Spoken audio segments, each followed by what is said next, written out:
1년 반 만에 기소. 검찰이 오늘 이재명 대표를 대장동 혐의 등으로 기소할 방침입니다. 함께 보시죠. 오늘 이재명 민주당 대표 대장동 의혹 1년 반 만에 기소할 예정 5개 혐의입니다. 대장동 특혜 의혹, 배임, 성남 도계공에 4,895억 원의 손해를 끼쳤다. 이해충돌방지법 위반, 기밀 누설, 민간 사업자에 7,886억 원의 이득을 끼쳤다라는 혐의죠. 부패방지법 위반, 위례신도시 관련돼서도 성남FC 후원금 의혹도 포함이 됩니다. 제3자 뇌물, 4개 기업 부정청탁 133억 5천만 원 후원금 뇌물, 범죄 수익 은닉, 네이버로부터 뇌물 받는 과정에서 기부단체를 경유했다라는 등의 혐의로 이재명 대표를 오늘 기소할 방침입니다. 김명주 의원님, 네. 검찰이 기소를 한다는 거예요. 민주당에는 훌륭한 당원이 있습니다. 당원 80조. 네. 민주당의 당직자는 대표든 누구든 당직을 맡고 있으면 그리고 수사기관으로부터 부정부패 관련해서 기소가 되면 당직이 정지된다. 자, 이거 논의조차 안 되는 분위기인데 어떻게 보십니까?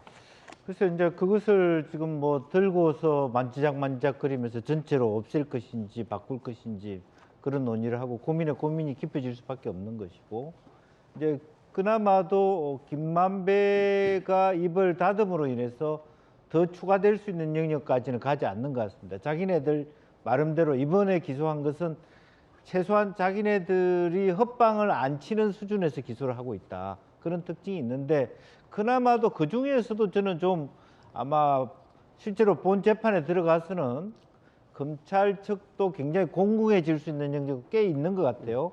예를 들면 범죄 은닉, 예를 들면 네이버 같은 부분도 있고 과도하게 해석한 그런 부분이 있습니다. 근데 어쨌든 공식적으로 이와 같은 이제 기소가 됨으로 인해서 그 공이 민주당에 넘어왔다고 볼 수 있죠. 그렇죠. 그런 부분에 대해서 과연 이재명 대표와 민주당 안에도 윤리심판원과 같은 어떤 누대 기구가 당원을 어떻게 규정할 것이냐에 대한 정확한 어떤 입장을 다시 한번 천명할 필요가 있다, 그렇게 보여집니다. 지금 친명계 의원들은 당원 80조 적용 대상이 아니다.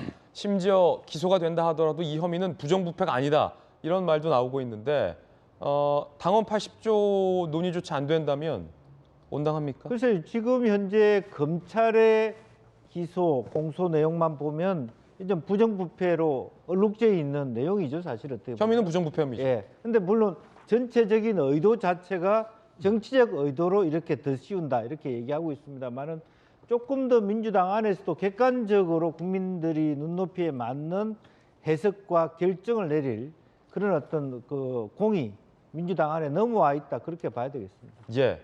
민주당에게 공이 넘어왔다. 박용진 의원님, 네. 당원 80조 적용해야 됩니까? 안 해야 됩니까?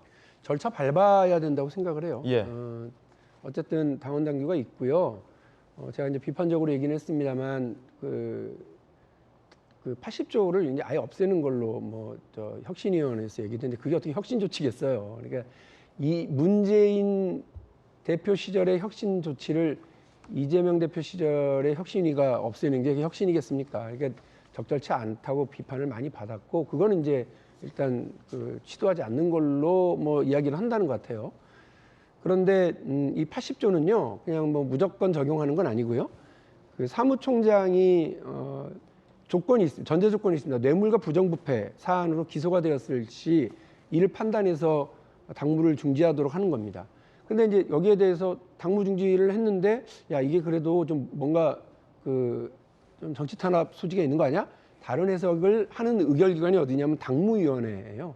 예전에는 그걸 윤리심판원에서 했었는데 당무위원회에서 이제 하기로 되었습니다. 그러면 저는 그 절차를 밟아야 된다고 생각합니다.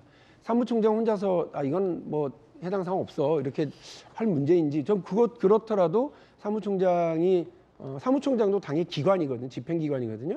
집행기관으로서 이 부분과 관련한 절차를 밟아야 된다고 저는 생각합니다. 그리고 이제 본안과 관련해서 말씀을 드리면 애매해요, 정말. 지금 아까 우리 김진 앵커가 쭉 보여준 기소할 것으로 보이는 그 내용들을 보면 본인이 직접 부당 이익을 수수했거나 돈을 받았거나 하는 그런 것이 아니라 정책 판단에 따라서 본인의 어떤 결정권한 이런 것들을 가지고서 선택들을 해나간 건데, 이것을 가장 애매한, 우리 지금 저보다는 법률 지식이 더 많으신 분이 두 분이 계십니다만 배임이라고 하는 것과 이것을 어떻게 볼 것이냐 상당히 애매한 부분들이 많아서 법정에서는 상당히 다툼이 있는 걸로 좀 알고 있거든요. 이 부분과 제3자의 뭐 뇌물 이런 부분과 부당 이익과 관련된 부분을 어떻게 재판부가 판단할지 솔직히 잘 모르겠습니다. 이게 저도 전문가들에게 물어보면 다 견해들이 다르고 수사를 한 기관은 뭐 검찰이기 때문에 검찰은 매우 자신 있게 얘기를 합니다만 그 재판부가 이것을 다 받아들일지 모르고 있는 상태입니다. 뇌물과 부정부패와 관련된 사안만 80조 해당 사안이고 그와 관련해서는 사무총장이라고 하는 집행기관 또 당무위라고 하는 그 집행기관에서 이 부분과 관련된 판단을 따로 해야 되는데 저는 그 절차는 밟아야 된다고 생각합니다. 지금 조정식 사무총장은 당원 80조 논의 대상이 아니다라는 취지로 최근에 바람 바 있고 민주당 내의 비명계는 사무총장을 교체해야 한다라는 요구도 당내에서 있다라는 보도도 나오고 있습니다. 당원 80조 논란이 굉장히 가중될 것 같습니다.